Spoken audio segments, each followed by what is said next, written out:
Buen día, estamos nuevamente en nuestros webinars de INOS, el Instituto de Perspectiva e Innovación en Salud de la Universidad del Bosque. Hoy con un invitado muy especial que nos acompaña desde Detroit, Michigan, Alex Plum.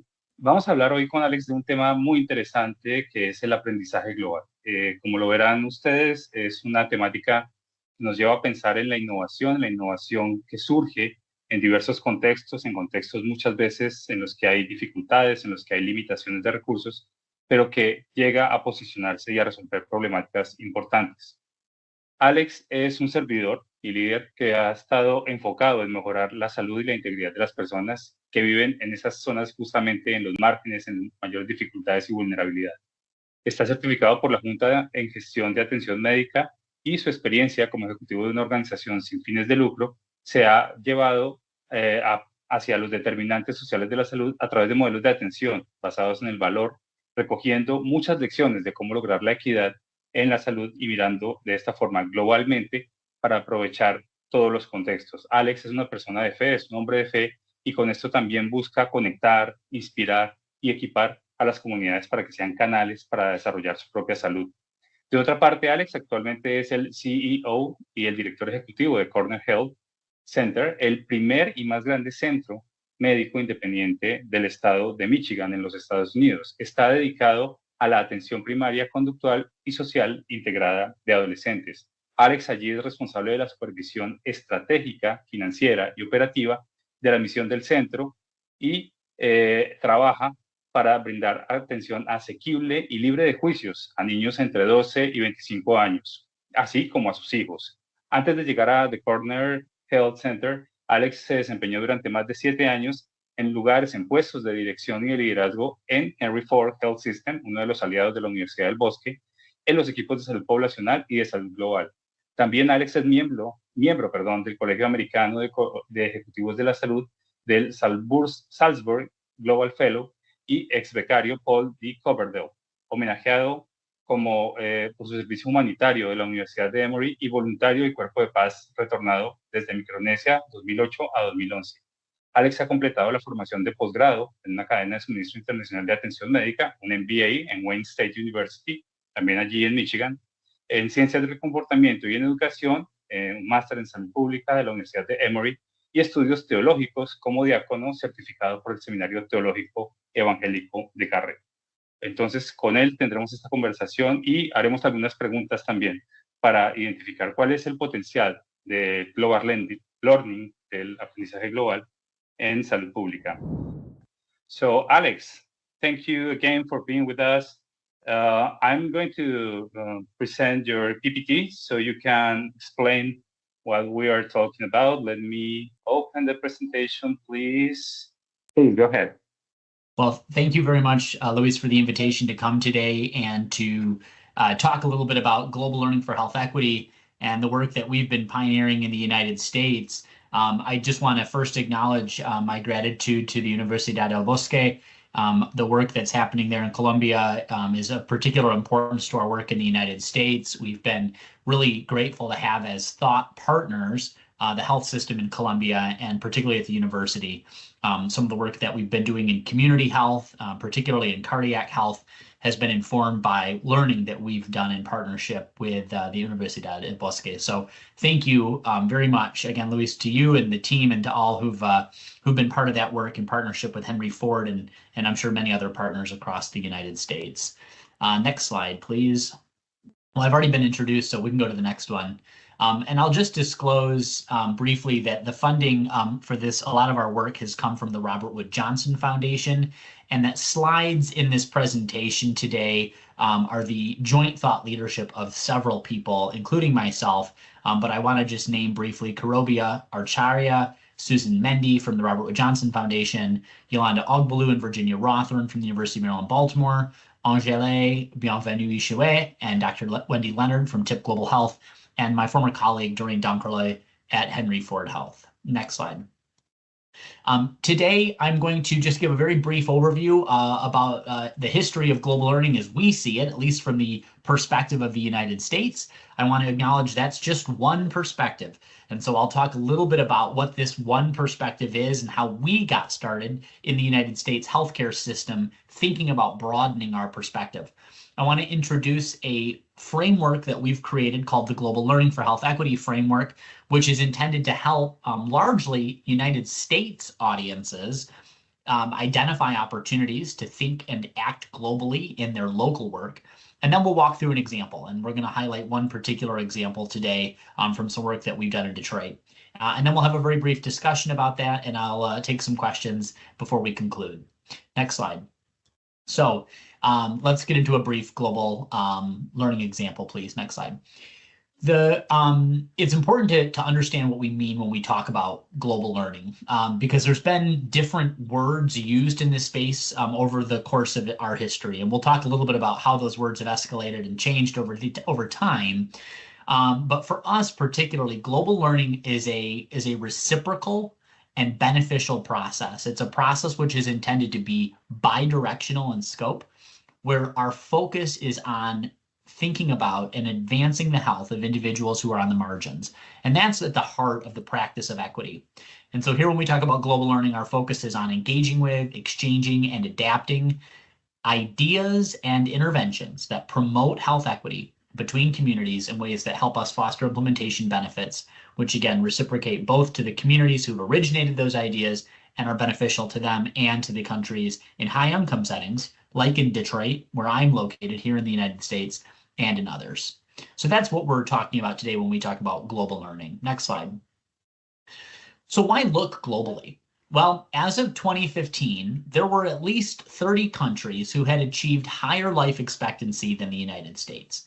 Now, that means something to a United States audience. That might not mean as much outside of the United States. But what we know is that the United States spends more per capita on healthcare than any other country in the world.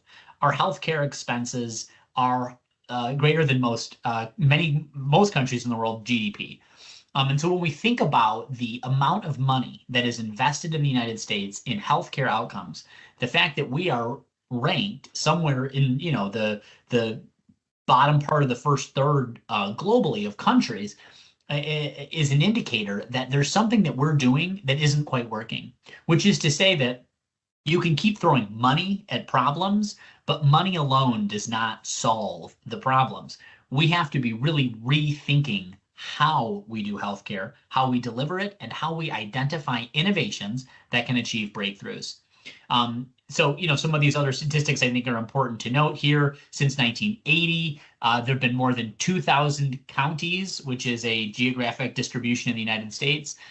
2,000 counties have had increases in mortality of more than 200% related to substance abuse and mental health disorders. We've looked particularly at the crisis of opioid addiction in the United States, which is a failure of the primary care system to talk to people about their pain and to find solutions that work. The United States healthcare system is broken. We segment care, we overly invest in specialty care, and we underfund and underinvest in primary care, which is what many countries around the world have really focused on. And so we are looking globally from the United States perspective, because we have to be reminded about the deep importance and the deep disparities in outcomes when we aren't looking at primary care solutions to drive this work. Next slide. Let's talk about the global learning movement for a moment. This is pictured is Dr. Anye Binagwaho. Dr. Binagwaho is the former Minister of Health for the Republic of Rwanda. She writes and says here, in Rwanda, we achieved extraordinary gains in health, doubling life expectancy and vaccinating more than 90% of children for 11 illnesses. This was not the work of one person or one ministry. With leadership from the top, we worked closely with villages, their community workers, and community health workers. I point this out because there have been people far outside the United States, and Rwanda is a great example of this. So is Ethiopia, so is Brazil. In many ways, so is Colombia. So is Cuba, for example, in primary care. Leaders who've been sharing the virtues of their primary care system, of the extraordinary gains that they've made in reducing mortality, particularly in infant and maternal health, and thinking through how to deliver care when there aren't the kind of resources that exist here. There have been wonderful examples around the world in this, and we're going to talk about a couple of them today. But there is a real opportunity here, and there has been for the United States over these last 10 years, for us to go and to visit some of these countries firsthand and to see dramatic, what she calls dramatic bottom-up improvements in lower and middle income countries who have far fewer resources. And that begs the question, with so many fewer resources, but so many better outcomes, what are we doing wrong in terms of healthcare delivery? Next slide. So an evolution of focus. In the early 2000s, as the United States PEPFAR program, the President's Emergency Plan for AIDS Relief in Africa, generated a considerable investment throughout the African continent to try to stop and stem the tide of HIV spread. As they were doing that, medical practitioners involved in that work were identifying lessons for general practice, family medicine, and primary care that could be exported out of Africa and brought to the United States. This idea, quoted in a 2004 British Medical Journal article, was, the article was entitled Out of Africa, but the quote was, "Poor countries make the best teachers. It is not only what you spend on health, but how you spend it." And this was a real insight for a lot of leaders. So in the 2010s, about 15 years ago, we really started thinking through how we could achieve primary care cost savings. And that's where the focus on innovation led us into digital technologies and technologies that could be related to providing good enough care.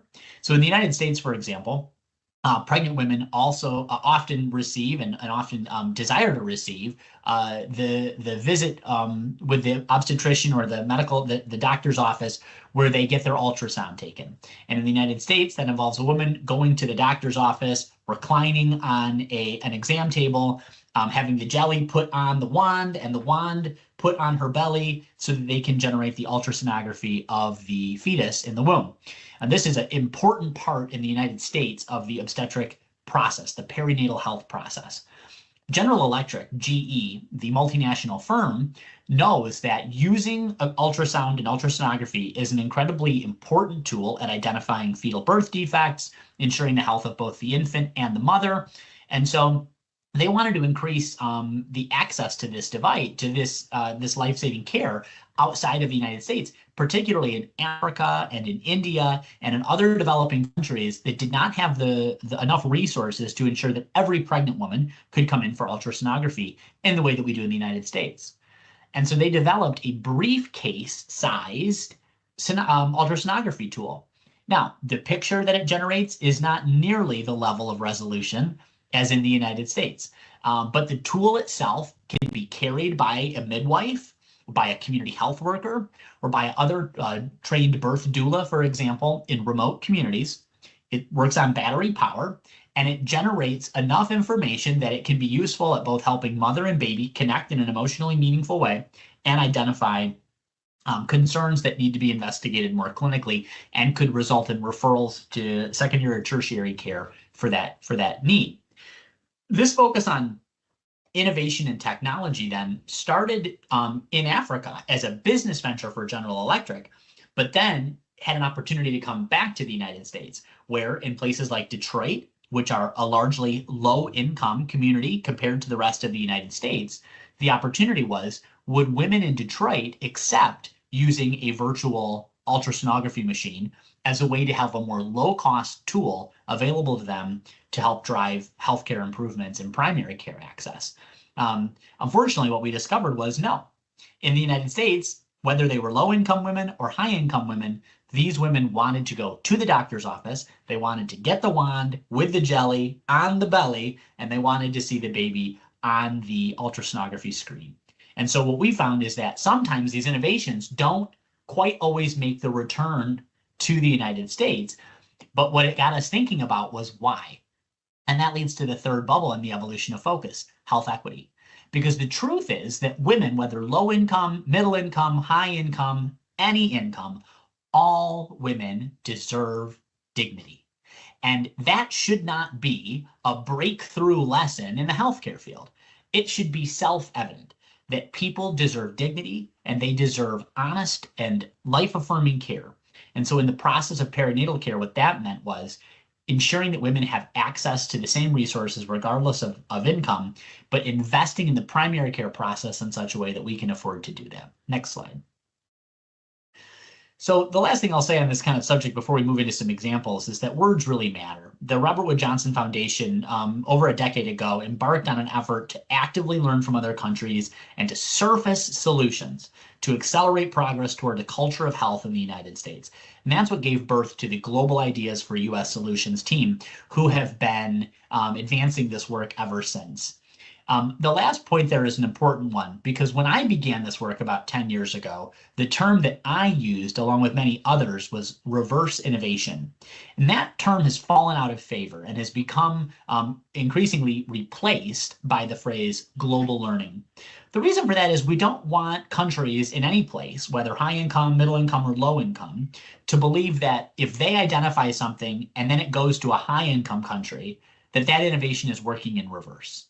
Reverse implies that it's not forward or that it's backward, and that's simply not the case. So instead of putting a label on the direction, we want to surface and highlight that this innovation work is reciprocal. Whether it starts in any particular place, low income, middle income, high income, there's opportunity for all of us to learn from one another around the world if we'll simply be humble enough to do so, and as long as that our shared emphasis is on creating health equity for folks around the world. So let's jump now into the Global Learning for Health Equity framework. Will you go 2 slides ahead, Luis? This is the framework that we have been using in the United States. So I created this framework along with 5 colleagues with funding from the Robert Wood Johnson Foundation. And the Global Learning to Advance Health Equity framework is a continuum. There is no starting or ending point on this journey. Each of the yellow items along the screen is intended for anyone that's interested in taking an idea that might originate somewhere else and trying to see and figure out how can we adapt it to make it fit into my context. Whether that's in the United States, learning from our friends in India or in Rwanda, whether that's someone in Colombia, learning from somebody else in China. The direction can flow any number of ways. And the idea is that each of the items on this framework are intended to provide insight and guidance as you go along the process of exploring for ideas, identifying the idea that makes the most sense to you, contextualizing the idea. How does it fit in our context?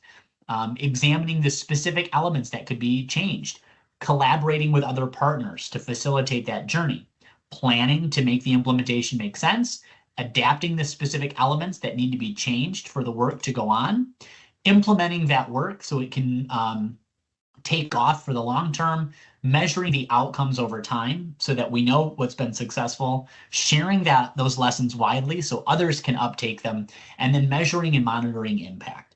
So that's sort of all of the little bubbles on the outside as you go.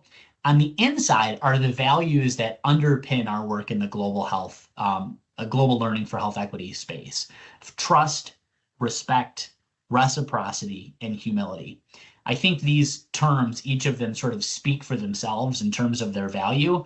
But in the United States, again, I'll repeat this, where we spend more per capita than any other country on our healthcare, for experts in the United States to maybe acknowledge that we are not, in fact, experts in healthcare delivery, if we spend the most and our outcomes are so much worse than many other countries, that takes a tremendous amount of humility. And so starting from that deep place of humility, understanding that any work we do learning from someone cannot be extractive or exploitative, but has to be reciprocal, then from those bases, with trust and respect with our partners together, we embark on this journey. So that's the framework. I want to walk through some examples now of how we have done that. So if you'll go 2 slides forward. I want to talk about the 2 U.S. host sites who have been the places where I have had the opportunity to practice global learning. As Louis stated at the beginning, I'm the CEO and executive director of the Corner Health Center, which is Michigan's first and largest adolescent health medical center. We serve 12 to 25-year-olds and their children. But before I came to the Corner Health Center 3 years ago, I helped pioneer Henry Ford Health's Global Learning Program. And we, on the Global Health Initiative, which was started in about 2014, represents Henry Ford Health's expertise abroad, supporting the community health of individuals at home by doing global learning work. It's important to note that in Detroit and Southeast Michigan, our infant mortality rate of 14.1 per 1,000 is one of the worst in North. It is the worst in North America. It is some of the worst in all of the Americas. And again, the factors that underpin this in the Detroit context, we'll get into in a minute, but in a country which has more resources per capita for obstetrics care, for primary care, for birth, for doulas and midwives and all of these resources, the fact that infants in the city where I live and call home continue to die at a disproportionately higher rate than many people around the world, this is a severe and serious problem. It's one that exposes the inequity of our healthcare system and has been a fundamental reason why we've looked around the world for these inspirations and ideas to do this work. Next slide. In the United States, our big challenges have been around particularly social determinants of health burdens, what we call SDOH. So when we began this effort together with our partners, we wanted to understand how we could identify and contextualize solutions to this overarching challenge of infant mortality. And so we looked at the Corner Health Center. Our team, one of our challenges, we see over 100 patients a year. Every patient that we see gets 4 visits. These are pregnant women. Their 4 visits include a clinic-based visit for the mother, one for the mother and her baby after she's had delivery, and then we do 2 visits at home. Henry Ford Health in Detroit, it's a major health system. It includes multiple hospitals and dozens of primary care centers around Michigan, has over 1,000 obstetrics visits per month. All of the women that we see, or the vast majority of them, at least in Detroit, have high burdens related to their social determinants of health. These are things like lack of transportation, lack of reliable, safe, or secure housing, insecure food access, hunger, intimate partner violence, which is to say domestic violence or other violence in the home. And then, of course, things like low income, or in an even worse way, an acronym we call ALICE, which means asset limited, income constrained, but employed. These are individuals who work part-time or full-time, but even working full-time do not make enough money to be able to afford reliable transportation, housing that is safe and provides them with adequate shelter, enough food to live in a healthy way. In addition to all of this, and one of the real drivers, we believe, of the infant mortality disparities is structural racism. What is structural racism? The United States has a very long and very, very shameful history of treating Black and brown people differently from white people. And this has been maybe nowhere more pronounced than in Detroit, Michigan. In Detroit, many people who were former slaves or their children left the South, where they had been enslaved in the U.S. South, and traveled north to places like Michigan, which were never slave-holding states. But when they came here, they thought they were escaping discrimination and stigma in the South. And in fact, when they came up north, they found that even though Northerners didn't have slaves, they did hold a lot of the same racist, discriminatory viewpoints. This was serious. And so it meant that as Black folks began to take jobs in the plants, building automobiles and other manufacturing and industry activities, they were paid less. Oftentimes, they could not get mortgages for their homes. Their children were disrespected. They weren't provided the same educational opportunities. And so Black people were forced basically into a second-class status. And this is very much in violation of everything that most Americans will tell you they believe, which is that every American has the chance, should have the same equal chance, equal protection under the law, is what our Constitution says. And that just has not been the case for Black Americans or most brown Americans, including Native Americans in this country. And when you live under the mantle of that racist discrimination for so long, it has a physiological effect too.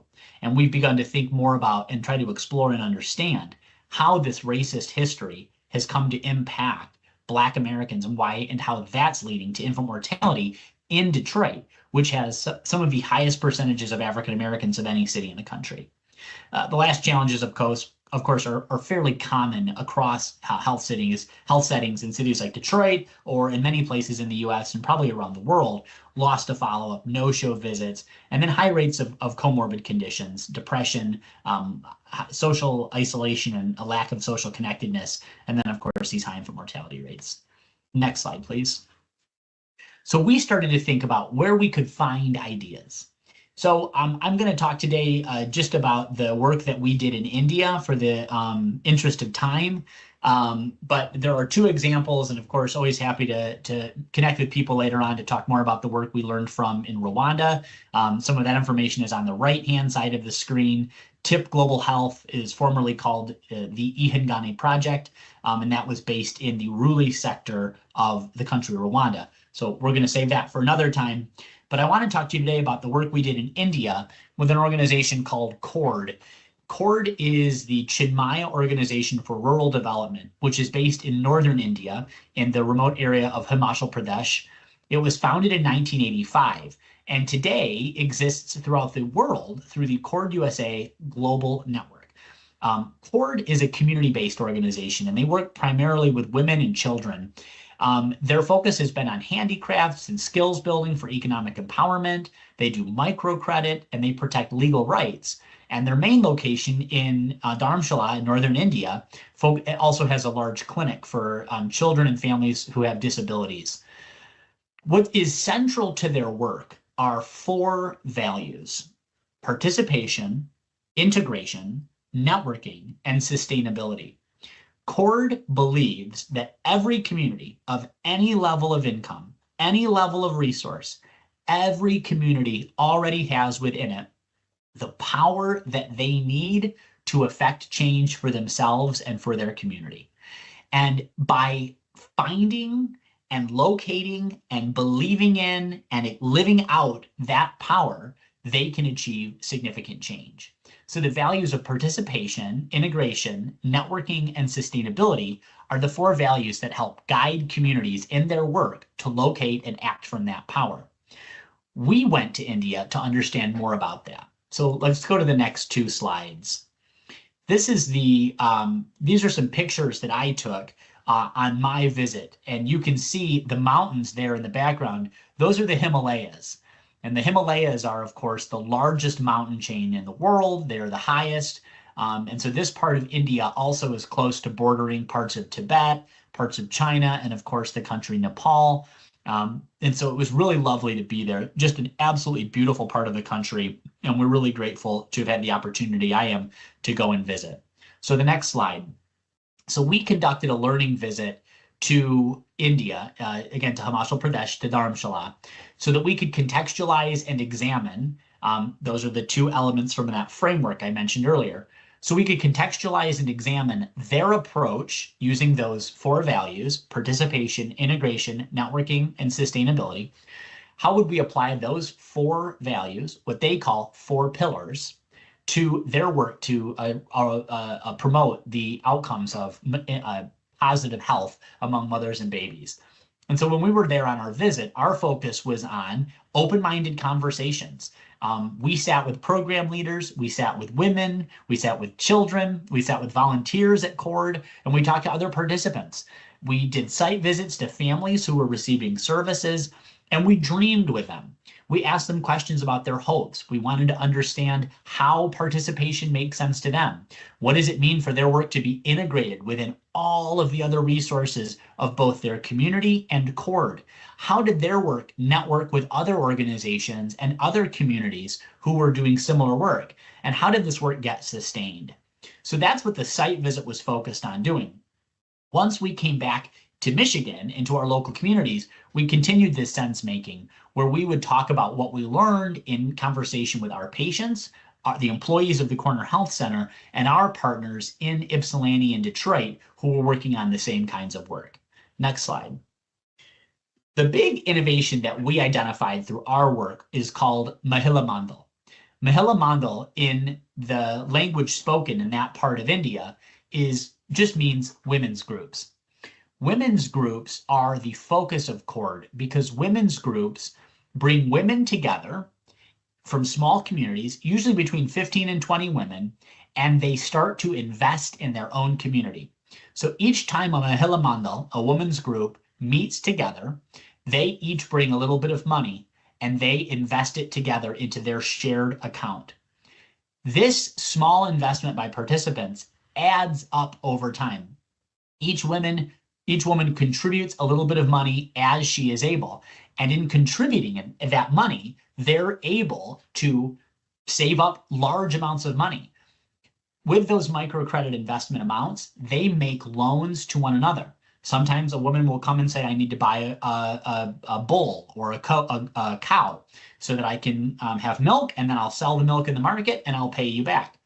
Another woman came and said, I need to have a loan because I want to invest in my son's clothing store. And they do it. They make the loans. Because these women all live together and they're in a small group, there is networked accountability built in to their social network, which means that the default rate, the rate at which people fail to repay their loan, is incredibly low. It's like 99% repayment rates, which is incredible. Very small interest rate, but these financial investments, when repaid with a little bit of interest, continues to grow the account. In doing all of this, what it is proving to the women is by putting their purchasing power together and making loans to one another and seeing one another succeed, they're growing in confidence. They're growing in decision-making ability. They're growing in their ability to control and take control of their own communities, their own families, and their own personal destinies. One of the stories that I love that I learned while I was there, after meeting with one of these groups and then going and meeting with one of the women in particular, she told the story this way. She was a wife. She had started to come to the Mahila Mandal groups. She could not read when she started going to the Mahila Mandal groups. But over time, as a result of her participation, as she saw the women in her group start businesses, start selling things in the market, making money for themselves and their family, and repaying their loans, she grew in her confidence. One day, she realized that there were trucks going down the road and they were building wells in the villages that were just on the other side. And she was saying, well, why is no one building a well in our village? We don't have a well here. We have to walk many kilometers before we can even get our water from the well. And so she heard from somebody in a meeting that the village down the road had stolen the well, that they had bribed the contractors to go to their place and build the well in their city instead of hers. And she said, that can't be right. And so as she started going around, she realized, because she couldn't read the city notices that had been posted in her village, which explained the project. And so she taught herself to read. With the confidence of the women in her Mahila Mandal and with their help, she learned how to read. And when she could read, she went back to those village signs and she saw, in fact, that was their well. It had been stolen by that village, and that well was supposed to be for her community. And so the next time those trucks came down the road, she saw them coming, she heard the rumble, she organized all the women of the village, and they staged a sit-in in the road so the trucks could not pass by. And so when the men got out of the trucks and were yelling at the ladies to move, she said, no, no, no, you will build that well here. It is our well. See? And then she got the documents and she showed the man what it said, and he agreed. He couldn't argue with her, and so they built the well there. Now, this is just one example, but it's the kind of example that when women participate together, when they are working on their own integrated health needs, because the truth is water, economic development, and health, all of these things are integrated. You can't just achieve health if you're not also focused on women's empowerment financially and also focused on women's empowerment personally. And so all of these things are integrated together. So when they participate, when their needs are fully integrated together, when they are women networked as a community together and networked with resources that exist in other communities, then their outcomes can be sustained. And those are the 4 values. So I'm just really proud of that. We're going to skip the next slide, Luis. And I just want to go to the summary here. That's a really powerful video, and it might be worth watching some other time in the future, but you can skip it for now. It just tells another story of a woman whose life was transformed through this work, and it's a powerful story. Maybe we can share the link in some of the show notes. So the summary of this, though, that I just wanted to highlight today is that for the United States specifically, our focus in learning from India was to take those outcomes, those participation, the integration, the networking, and the sustainability, and bring them to our maternal infant health program. The focus that we have tried to do in Detroit has been, if we can get women to pool together, pull all of their resources together as well, financial resources, their time and effort, their families, pull them together in a common location. Can we also inspire them? Can we help them locate their own power? And with that power, can we start to see their health outcomes improve? I'm grateful to say at the Corner Health Center, we've never had a mother lose a baby. And that is a powerful, powerful reality. Our organization has taken a lesson out of the playbook of India. We are learning from India, and we make sure that the women in all of our maternal infant health and obstetrics programs are partnered together with other women in the same cohort, integrated with all of the medical services available at the Corner Health Center, networked with other community partners who are also working with these women.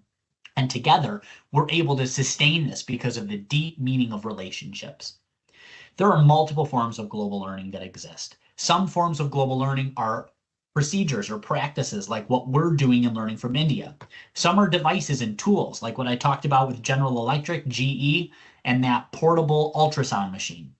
The truth is that each of these global learning ideas are designed to take what has worked well in one location, to adapt it and adopt it in a new location. And our focus has always been on doing that in partnership with our folks in India. I'm currently working on an article that we're writing with and being senior authored by our friends in India, so we can tell their story and they can tell their story. They had the inspiration.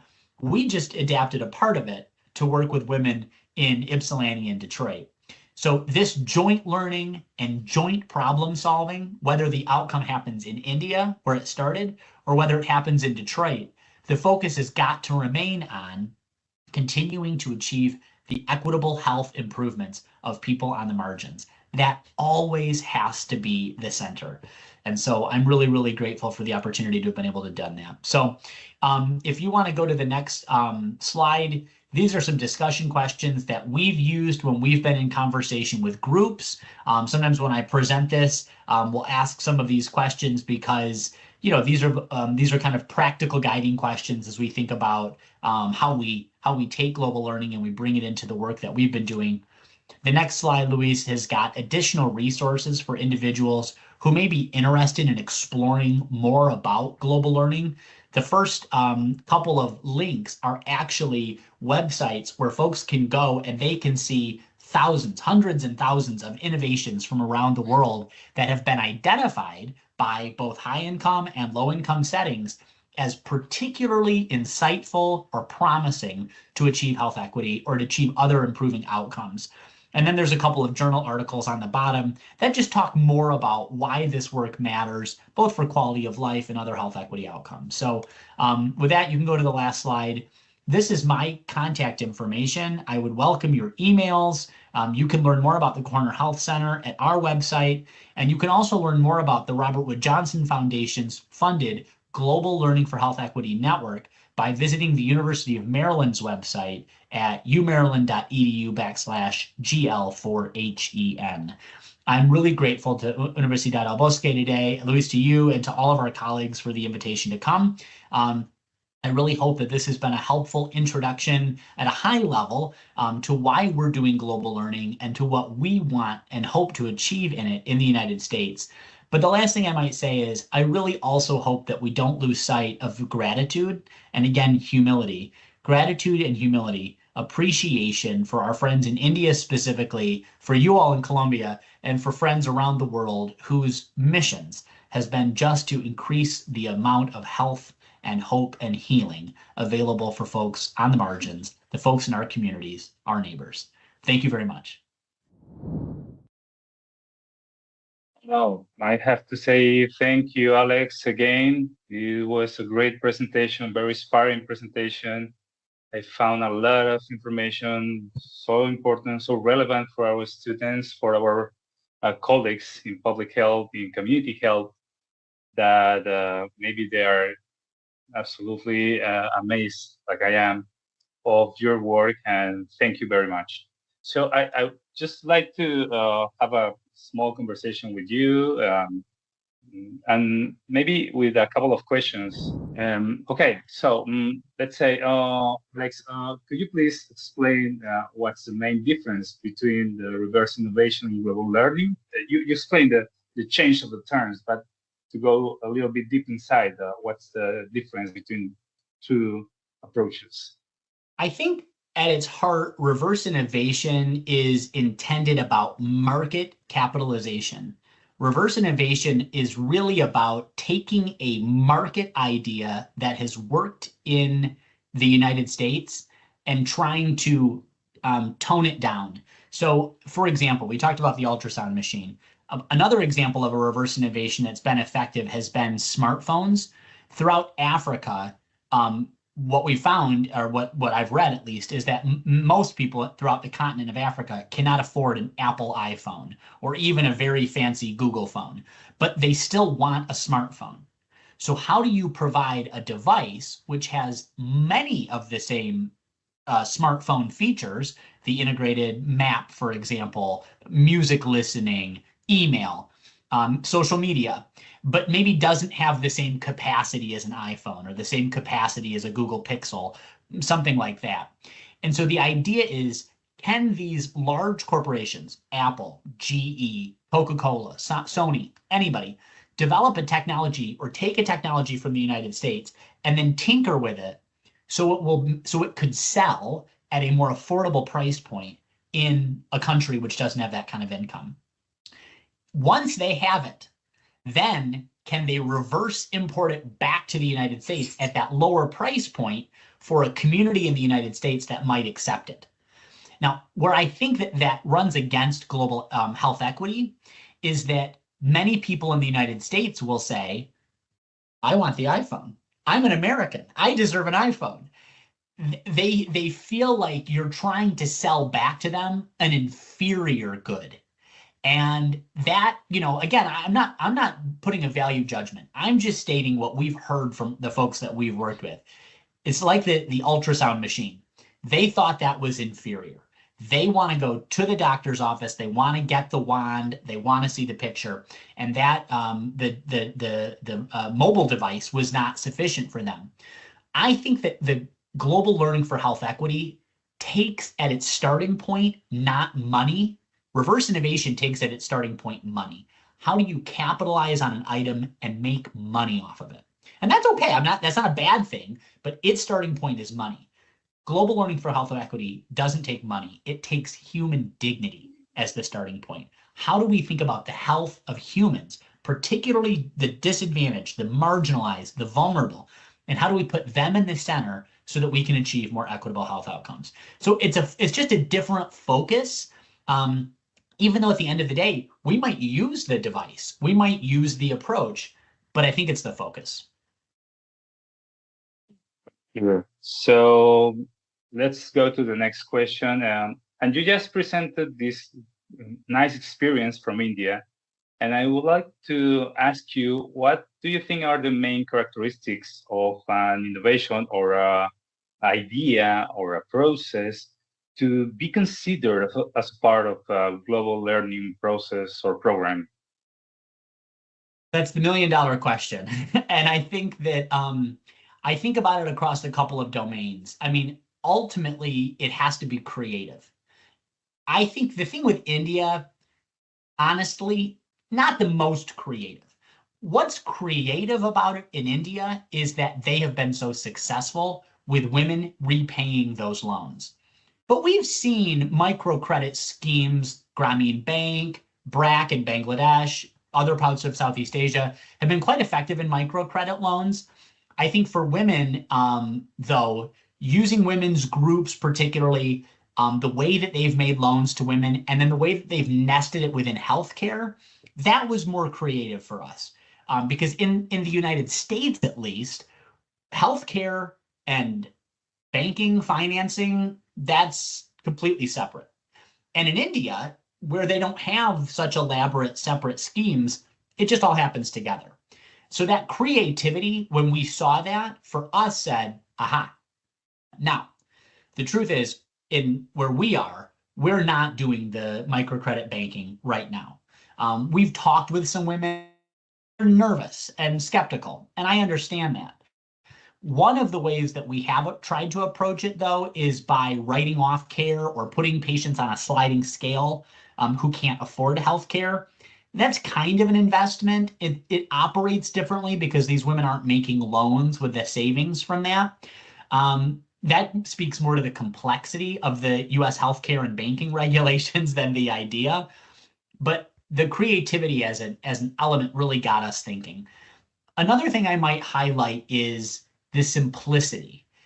A simple innovation, something that does not take a tremendous amount of time or resources to go, these often end up being very successful.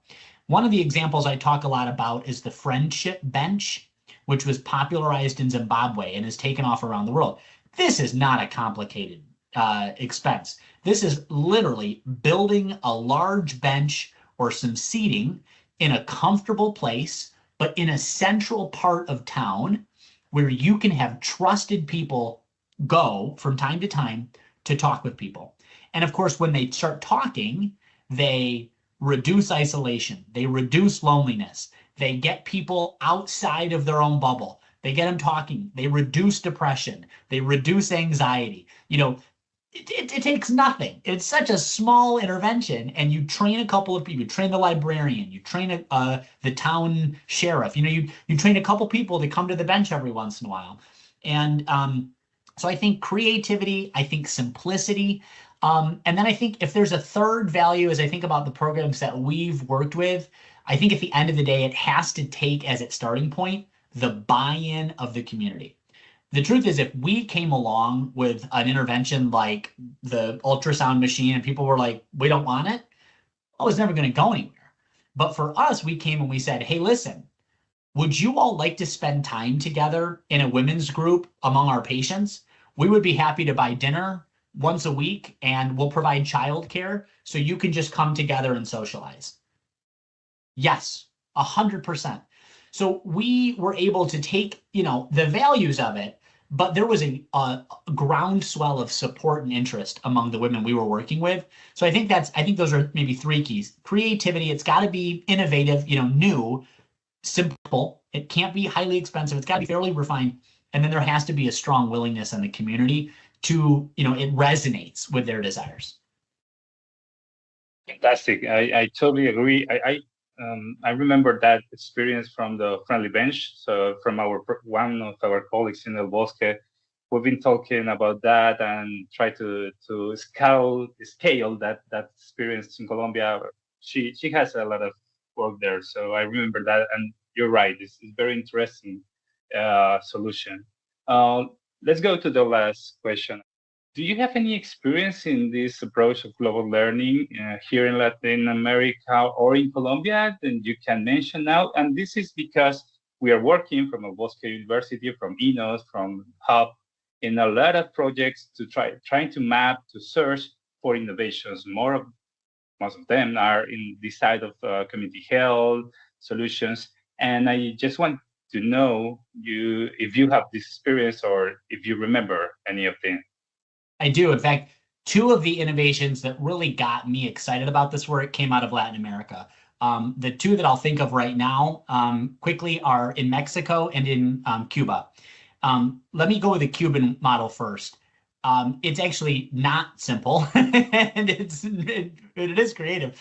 The Cuban primary care model uses promotoras to go into favelas to each person's home. The promotoras go, I think, twice a year. And then annually, they also see a physician.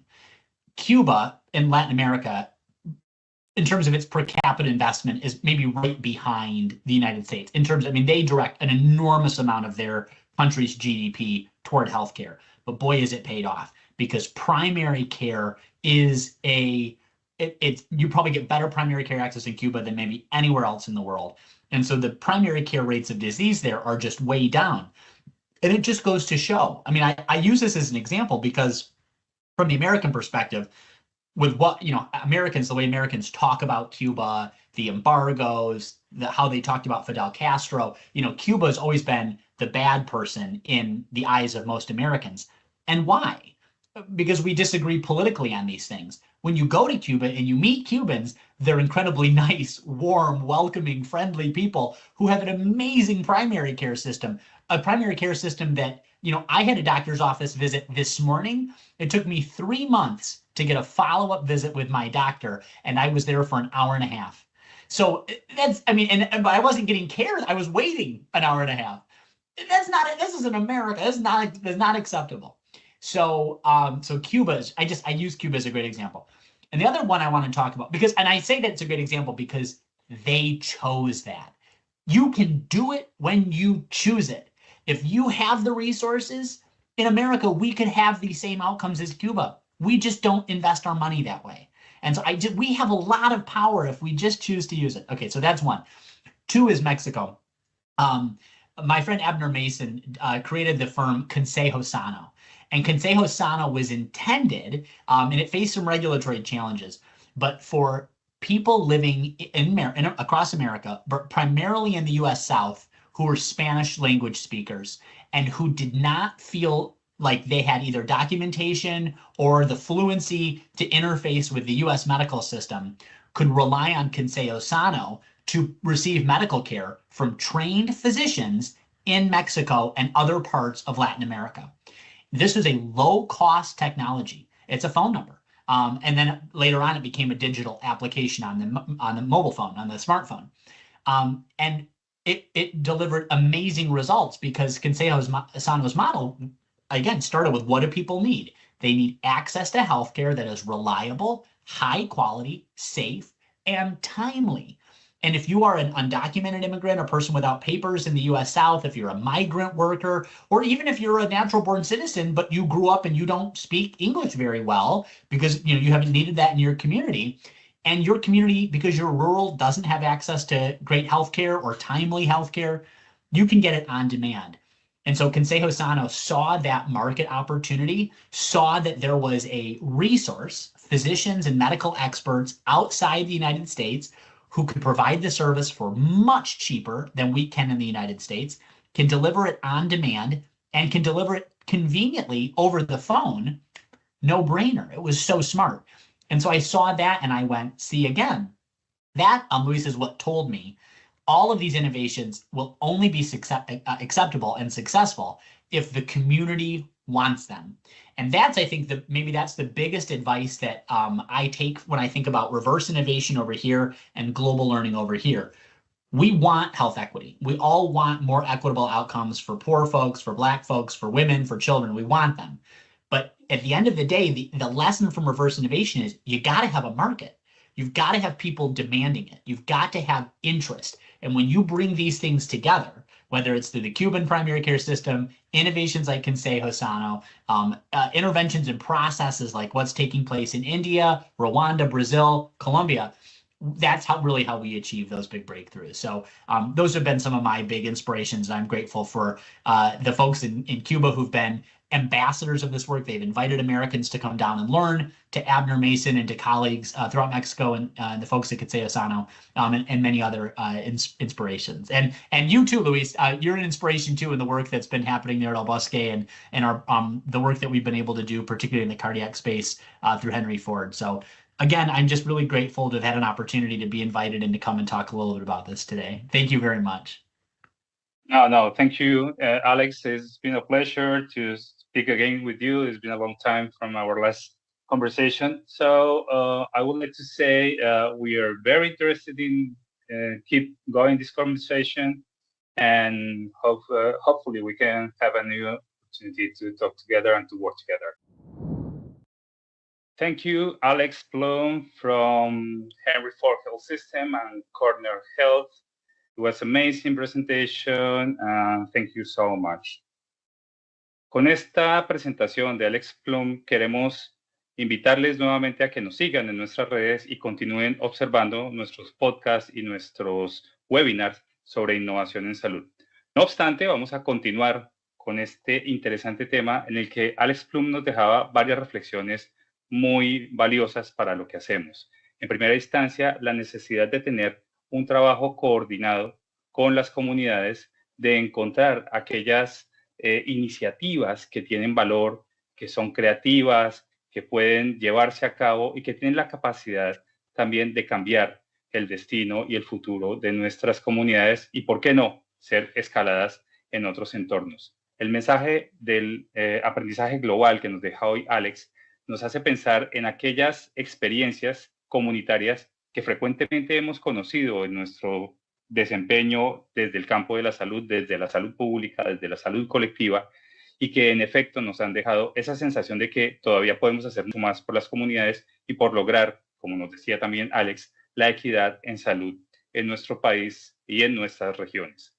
Pero por eso mismo, hoy hemos invitado y tenemos el placer de contar con Andrés Gómez, el gerente de innovación social de INOS y del Hub IX de innovación de la Universidad El Bosque. Andrés hoy nos va a dar también su perspectiva, sus experiencias, su conocimiento sobre lo que significan este tipo de desarrollos, de proyectos, porque él los conoce de primera mano y ha trabajado con las comunidades y con un gran número de innovadores y emprendedores para desarrollar soluciones. Entonces le vamos a dar la bienvenida a Andrés Gómez, como ya lo dije, gerente de innovación social en el Hub IX de la Universidad del Bosque. Muchas gracias, Andrés, y bienvenido. Te escuchamos. Hola, Alejandro, y hola a toda la comunidad INOS. Para mí es un placer y para el Hub IX es un placer poder estar en este espacio. Conversar acerca de la innovación social y el impacto del ecosistema de salud es algo que no solamente nos apasiona aquí en el Hub y en la Universidad del Bosque, sino también de manera muy directa nos permite tener un entendimiento de qué significa tener impacto en salud. Yo lo primero que quiero decir es entender el impacto en salud significa entender esto que ustedes están viendo aquí de fondo, entender que existe algo que es muy interesante y es cómo ponemos en el centro a las personas cuando estamos hablando de innovación. Ustedes han venido teniendo un ciclo sobre la importancia de qué es la innovación, cómo se genera la innovación y cuáles son sus diferentes vórtices. El día de hoy ustedes van a escuchar experiencias que estamos teniendo y que vienen de la mano de la presentación anterior, en la cual, por ejemplo, nos mencionaba la importancia de trabajar de manera intersectorial, la importancia de trabajar de manera creativa, la importancia de generar valor social en salud y sobre todo la importancia de poder conectar eso que nosotros sabemos hacer muy bien con lo que la gente día a día está teniendo en cualquier parte del mundo, en cualquier región del mundo, sin importar cuál es su contexto o cuáles son las necesidades. Yo hago parte de la gerencia de innovación social. En la gerencia de innovación social del Hub, nosotros intentamos conectar y entender a todos los actores del ecosistema. Como dinamizadores y constructores de este ecosistema de salud, siempre tratamos de ver que hay diferentes aristas y, por lo tanto, en ese orden de ideas siempre intentamos poder llevar soluciones que faciliten, por un lado, tener mayor capacidad de respuesta a las necesidades en salud de las personas. Segundo, tener equidad en salud. Tercero, generar soluciones que faciliten la resolutividad en salud, pero también la oportunidad en salud. Y por último, donde la gente se siente identificada con todas estas cantidades de opciones, de dispositivos, de estrategias, de muchas cosas que se han venido construyendo a lo largo de este tiempo en el ecosistema de salud en Colombia, en la TAM y también en el mundo, y que para nosotros ha sido de muy gran aprendizaje. Lo primero que quiero mostrarles a todos ustedes, los que nos están viendo, es yo quiero que ustedes partan de esto que están viendo en el fondo. Esto es una interacción que parte de la ruta del paciente que trabajamos aquí en Colombia. La visión que ustedes acabaron de ver es una visión internacional, que es una visión que comparte algunos elementos importantes, como por ejemplo entender que todos trabajamos desde la promoción, desde la prevención, desde la atención, desde el cuidado, la rehabilitación y algo que nosotros hemos intentado hablar acá también en el área que se llama reconexión. Ustedes se pueden imaginar que cuando, por ejemplo, tenemos y trabajamos con pacientes con algún tipo de limitación visual, ya sea grave o mínima, lo primero que nos dicen a nosotros es: a mí me duele haber dejado mi profesión como odontólogo, a mí me duele no volver a ver, a mí me duele no poder volver a estudiar. Y en todas esas cosas que nosotros hemos visto, algo que nos ha parecido muy interesante es qué tan preparados estamos como sociedad para aprender a reconectar, más allá de generar procesos de promoción, prevención, atención, cuidado y rehabilitación. Lo segundo que yo quiero que ustedes vean acá, y que por supuesto ustedes lo han visto de manera permanente, es cómo interactuamos con todos los profesionales en salud. Nosotros trabajamos con profesionales en salud y también trabajamos con diferentes sectores: industria, gobierno, trabajamos también con la academia, con la cooperación internacional, con las alianzas, con pacientes, usuarios, cuidadores, entre otros. Al final de cuentas, el mensaje grande sobre la innovación social es cómo haces que eso que tú estás haciendo desde una startup, desde el gobierno, desde la academia, desde la investigación, desde los semilleros, desde donde quieras cuando estás pensando en salud, puede impactar a ese paciente que está en su casa en este instante y que está diciendo: ¿cómo hago yo para tener una calidad de vida? ¿Cómo hago yo para tener un bienestar? Cuando a mí me invitaron a este webinar, algo que me ponía a pensar muchísimo, y por eso agradezco mucho a Alejandro la invitación y por supuesto a Inos, es qué significa innovación social cuando suena muy etéreo en términos generales. La innovación social significa, por ejemplo, desde Colombia, entender que en nuestros 32 departamentos hay muchísimos municipios, corregimientos, veredas y lugares donde la gente día a día está con complicaciones en salud que podrían ser muy bien atendidas y que pueden ser atendidas desde los centros urbanos, pero que estas personas no tienen acceso a esas posibilidades, porque eso significa, por ejemplo, algo tan sencillo como un gasto de bolsillo. Gasto de bolsillo que significa: tengo que subirme en una lancha, tengo que pagar un carro y tengo que pagar un avión para poder ir a que me traten algo que no es tan complicado. La innovación social significa, uno, entender contexto.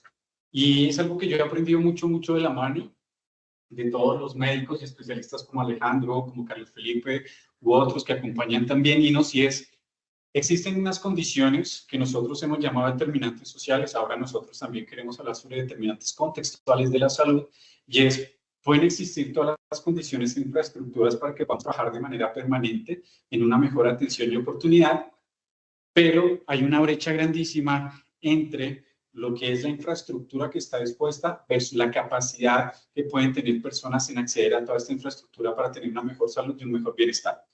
Lo segundo, cuando uno habla sobre innovación social, es qué significa la innovación social en el camino de las personas con las que estamos trabajando. Muchas de las veces cuando hablamos de innovación pensamos que tenemos que ser súper disruptivos y crear cosas únicas y crear cosas maravillosas, pensamos que solamente es tecnológico, y resulta que cuando empezamos a hablar sobre innovación social, empezamos a hablar sobre algo que es muy interesante, que se llaman los dispositivos comunitarios. Estos dispositivos comunitarios lo que permiten es interactuar entre la persona que está al otro lado y lo que yo estoy proponiendo como valor en salud, basado en tecnología, si me lo permiten. Y esa interacción es muy interesante en el sentido de qué tan preparado yo tengo a mi público para empezar a trabajar. Si yo estoy trabajando con los pacientes, si yo estoy trabajando con los cuidadores, estoy entendiendo su contexto, estoy entendiendo su cultura, estoy entendiendo sus niveles de formación. Si yo mando una tecnología, esta persona quiere estar del lado de la tecnología o no. Y algo que me parece muy maravilloso es poder entender que algunas veces a nosotros todavía nos encanta que Alejandro, que por ejemplo, que es médico, Alejandro nos atienda en persona.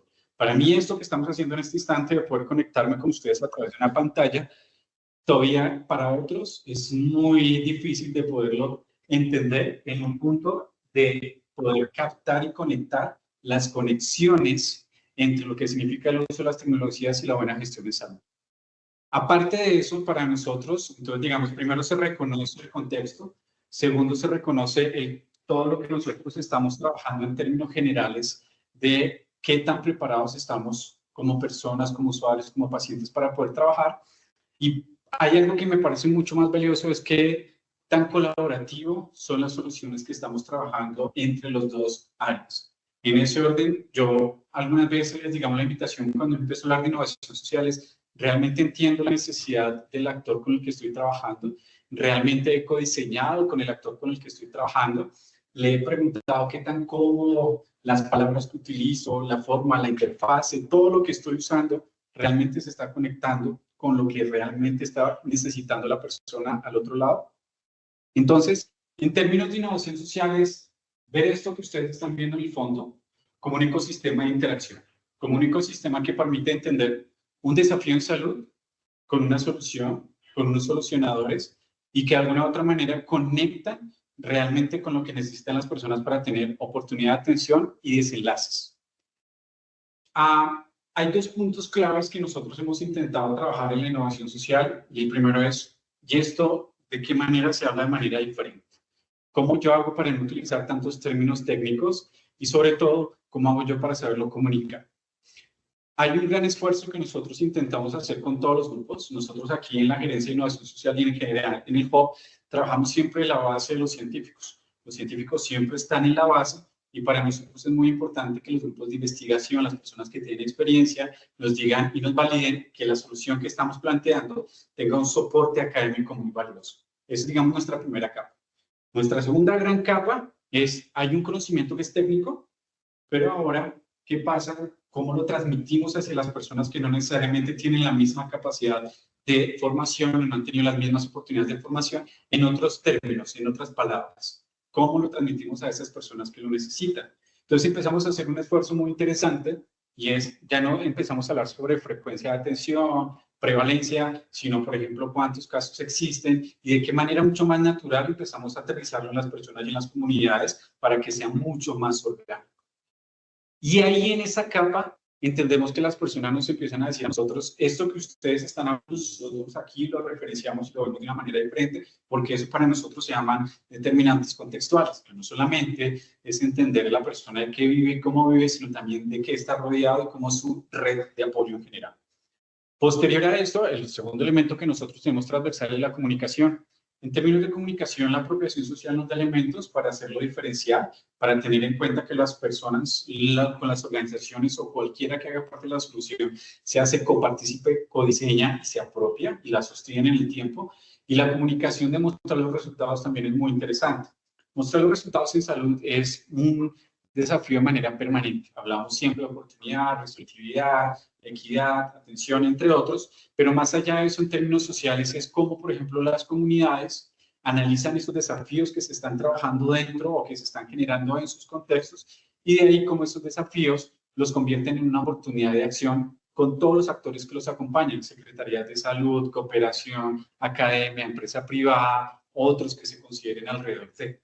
Y ahí nosotros empezamos a trabajar soluciones comunitarias o dispositivos comunitarios que son de muy bajo uso de tecnología, por ejemplo, de mucha adaptación de tecnología, pero que sobre todo son capaces de entender el contexto en el que se están dando. Hay una aclaración que debo hacer en este proceso y es, la innovación social no es un único atributo de las comunidades de base o de las organizaciones.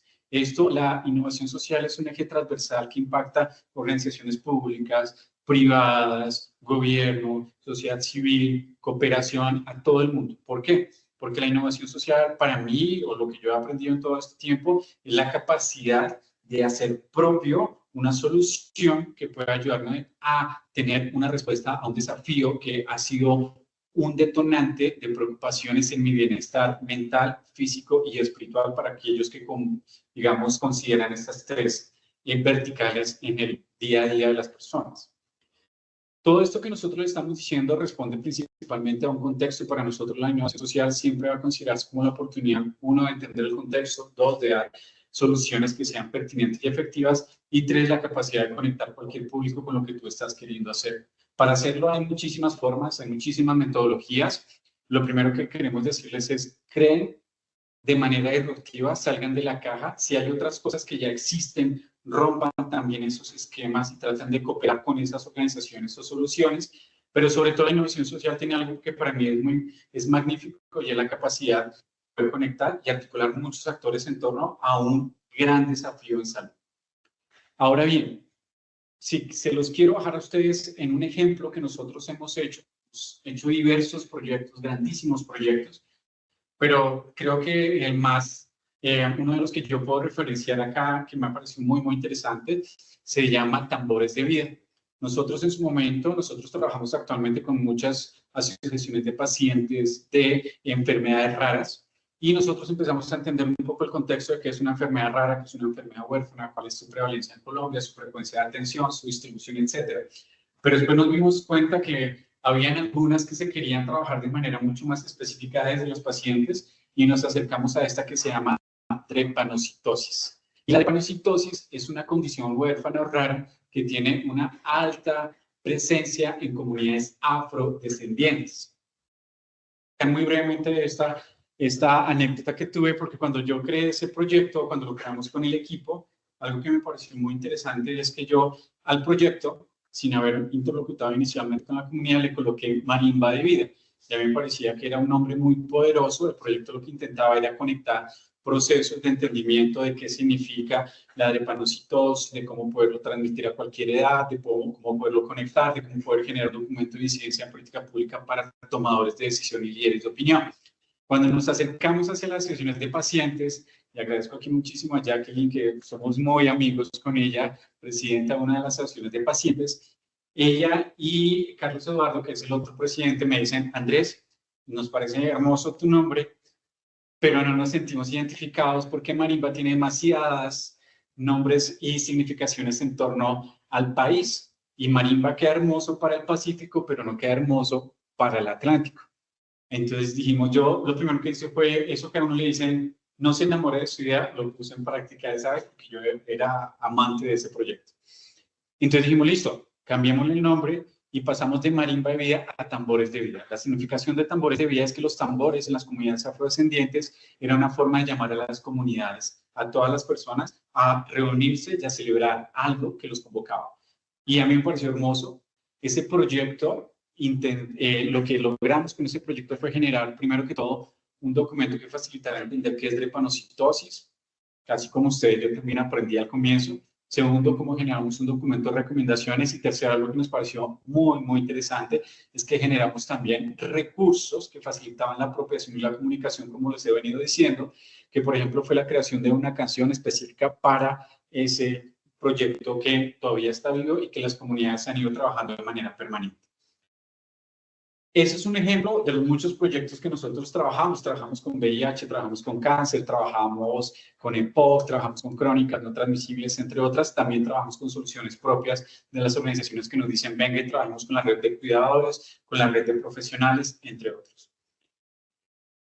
En conclusión, y para ir cerrando, porque me gustó mucho lo que se hizo en el bloque pasado, que fue como esa contextualización y ese acercamiento un poco desde las bases de qué significa la innovación social. Si tú quieres ser parte de lo que significa la innovación social, si esa persona que nos está viendo y está replicando en cualquier parte del mundo quiere aprender sobre innovación social en salud, la primera gran invitación es: ¿qué buscas al impactar en social? ¿Qué es para ti impacto social? ¿Qué es para ustedes impacto social? Ustedes como organizaciones, ¿qué quieren cambiar en ese accionar, en esa solución? Lo segundo es que una vez se establezca como esa razón del por qué, utilicen es para qué. Entonces ya tengo un por qué y es la motivación, ese ethos de la innovación social. El para qué puede resultar en muchas aristas, en la innovación interna, entre emprendimiento que uno llama, o la innovación externa, que es la conexión y la capacidad de entender esos desafíos de cualquiera de los actores o de los grupos de interés con los que trabajo y darles una solución de valor que digan, esta solución es pertinente, es de impacto y me ayuda a entender muy bien mi rol dentro del ecosistema de salud. Lo tercero es siempre trabaja conectado. Siempre conéctate con esto que estás viendo acá. Conéctate de manera permanente con todos los actores. Aprende, mira las experiencias significativas y también conversa con aquellos que saben de innovación social. En el Hub siempre vas a estar invitado a venir acá para tener estas charlas, estas conversaciones, pero usa todo esto como una herramienta y un kit de herramientas que facilite esa interacción y ese aprendizaje. Siempre hay alguien que está aprendiendo de manera permanente y creo que las otras personas a uno le dan muchas luces, las otras organizaciones. Lo cuarto, siempre haz pruebas ácidas, eso sí es un tema más de método. Practica tus ideas, complementa tus ideas, habla con quienes quieres trabajar y que ellos digan esto sí, esto no. Y por último, parece un cliché, pero realmente no lo es, y es no te enamores de tus ideas en innovación social, porque en innovación social, en salud, hay muchas cosas que se van dando y el ecosistema es permanente y dinámico. Si quieres trabajar en innovación social en salud, si quieres entender innovación social en salud, es un ecosistema en permanente construcción y dinamismo. Es un ecosistema que es capaz de entender cuáles son los momentos más críticos que se están viviendo en cualquier sociedad, cómo se genera resiliencia a través de soluciones prácticas que se pueden llevar a cualquier lugar, que no son altamente costosas, sino que son de un costo que puede ser asequible, pero sobre todo que cualquier persona pueda acceder a. Y por último, si estás pensando siempre en innovación social, trata por cualquier modo colocar al paciente en el centro, a su familia, a su cuidador, a los profesionales. La red y el entramado que está ahí es la respuesta de cómo nosotros consideramos que la innovación social puede hacer cambios transformadores en los sistemas de salud del país. Agradezco mucho a Inos, agradezco mucho a Alejandro por tu invitación. Para nosotros desde el Hub siempre será un placer poder compartir estas experiencias. También para nosotros es un placer escucharlos a ustedes y aprender de ustedes, porque yo sé que al otro lado hay personas que dicen, me gustaría compartir esas ideas, bienvenidos acá. Somos un ecosistema en permanente construcción y escucha sobre todo, y algo que también quiero agradecer muchísimo a Inos y al equipo que está detrás, Tiffany, Alejandro, Carlos, es poder convertir todas esas ideas en una recomendación y en una posibilidad de movilizar política pública, porque hacia allá es donde debemos estar. Todas las acciones que uno haga en innovación social deben tener un resultado, para los tomadores de opinión, para los líderes de opinión y también para todas las personas que día a día interactuamos con el ecosistema de salud, sin importar cuál es el rol. Muchísimas gracias a Inos, muchísimas gracias a todos ustedes los que nos están escuchando y los invitamos a seguir conectados con Inos y con el tanque de pensamiento de salud. Andrés, para nosotros fue un placer escucharte nuevamente. Desde luego, el agradecimiento es de parte nuestra. Habría un montón de ideas y de puntos de reflexión que valdría la pena recoger. Yo me quedaría solamente con algunos y para no extendernos demasiado, con lo que empezaste y terminaste, tener al paciente en el centro, creo que es un mensaje muy poderoso que a veces se nos pierde de vista en los tecnicismos, en el día a día, en la gestión de los recursos. A veces nos olvidamos de para quién y por quién estamos haciendo lo que hacemos. Eso creo que es fundamental. Y muchas otras cosas de las cuales también resaltaría, pues, el aprendizaje, el trabajo con la comunidad. Algo que decías hace unos minutos, y es que la innovación surge en muchos contextos, no solamente de base comunitaria, en los gremios, en las asociaciones de pacientes, pero por supuesto entre los profesionales, entre los académicos, entre los líderes de opinión. También hay buenas ideas que merecen ser escuchadas y ser puestas en práctica. Y juntaría esto con lo que nos decía Alex en la primera parte de esta conversación, resaltando la potencia de esas ideas creativas, simples, y que haya una voluntad de desarrollarlas con las comunidades, que eso pueda hacer esta conexión y ese match. Pues nuevamente, Andrés Gómez, gerente de innovación social, mil gracias. Ha sido un placer conversar contigo. Gracias a ti, Alejandro y a Inos. Vale, y finalmente queremos darles a todos ustedes el agradecimiento por escucharnos, por observarnos en esta presentación del webinar, invitarles, reiterar la invitación a escuchar nuestros podcasts Territorios de Innovación en Salud que están en Spotify, y también encontrar mucha más información sobre estos desarrollos en nuestra página web, junto con los webinars que desarrollamos, las notas de opinión y todos los análisis que hacemos sobre el sistema de salud y el ecosistema de innovación. Muchísimas gracias.